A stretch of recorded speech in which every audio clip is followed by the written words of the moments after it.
Hi, my name is Cheyenne Dawson, and this is my introductory guide to assembling and maintaining your aquarium. This is especially for first-time fish keepers and aquarium owners. So a brief history about fish keeping. So the custom of fish keeping actually started in 19th century Europe. This first began to gain popularization in Germany, and then it later spread to England.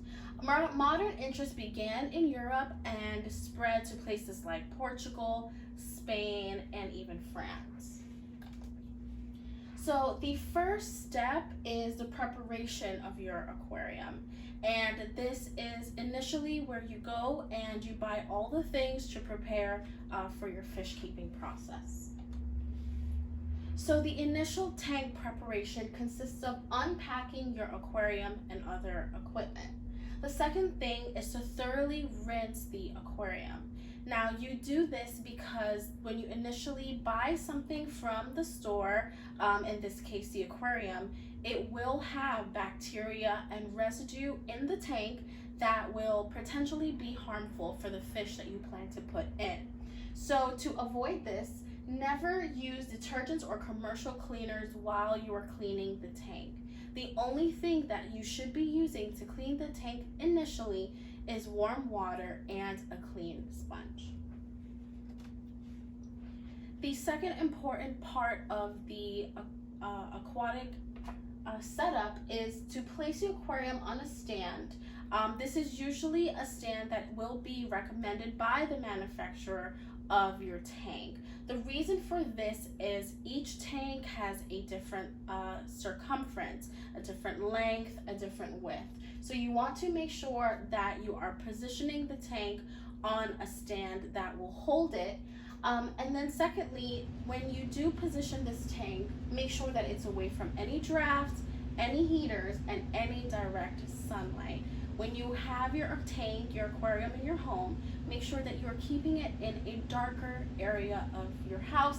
The temperature of the water matters. So an overly heated water will hurt the fish that you put in the tank for long term. The decoration addition, there's a plethora of them. So first is gravel. When you add gravel or sand bed, any type of sediment, ensure that this is a type of decoration that gets cleaned and washed off. When you are cleaning the sand bed or any type of gravel in the tank, you are ensuring that the bacteria again leaves the gravel and the sand bed, and it also allows the sediment to settle on the bottom of the tank, so it's easier for you to set up your plants and the rest of the decorations. Here in this diagram, you see the aeration system, which provides the oxygen needed for the fish. And then this is the fish food diagram. Feed daily and always use commercial fish food. Never use fish food that is not well known because they also have harmful properties. Here is the gravel, which it says to make sure that you wash first. And this is a 60 by 45 by 40 type of tank that you should start out with initially. Too big of a tank, it's going to be harder for you to maintain. The next important aspect or property of your tank is the heater and the filter. So there's 3 types of filtration systems for your tank. 1 is mechanical, 2 is chemical, and 3 is biological. Make sure that you are positioning and carefully setting up both the filter and the heater in the tank. And the second most important part is please remember to do not plug in any type of power before the addition of your water, which brings me to the next slide. So this is how to properly fill your tank. Do not simply pour the water into the tank. Ensure that the water that you're using comes with an entire system. So you put a saucer with an upward curve at the lip in the sand and place it in the jar. The jar will hold the fresh water that you will be pouring into the tank. You then gently fill the aquarium with the water using the plate to break the force. The plate allows anti-leakage in the tank which is important. And also remember that to fill the water under the overflow box, above that, the tank will overflow.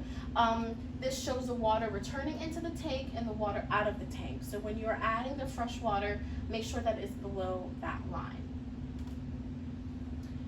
Heat and temperature is a huge factor in setting up your tank, like I mentioned before. The position canopy is important.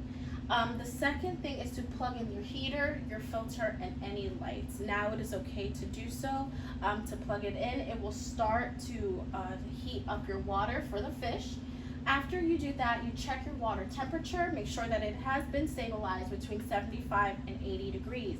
This is a temperature used safely for most fish.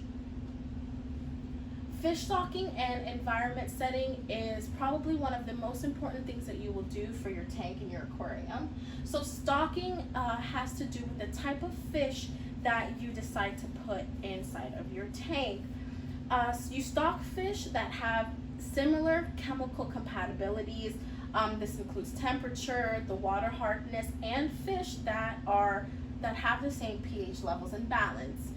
You can do this by educating yourself on sorting out the different types of species of fish, biotypes of fish, and the communities of fish. You have your surface dwellers, your mid-tank dwellers, and your bottom dwellers, which also go in with your aggressors. So make sure that when you are buying your fish and placing the fish inside of the tank, that you are educated of what fish performs what function. And after all of this, this is the long-term maintenance of your tank. So routine maintenance can be affected by different factors. Can be the temperature of the water, the body type of the fish. So daily attention is needed to feed the occupants as well. Make sure that you are removing algae anytime that you are seeing it overgrown on the tank. And this can be helped by using a razor blade to remove it. And then after that, you make sure that you are replacing the water with fresh water, usually once every couple of weeks. So your once a week maintenance includes checking the condition of the water, and make sure that prior to changing the water in your tank that you do not feed your fish for 24 hours. The fish become stressed when you displace them out of the tank. So not feeding them will ensure that they stay stabilized. And then after that, you clean out your filtration system. This ensures that your water does not continue to get muggy or murky, because this can gather bacteria that will be harmful for your fish. Now, if you're a first-time aquarium holder, I hope that this bit of information helps you, and I really hope that you enjoy taking care of your fish and your new aquarium. Thank you.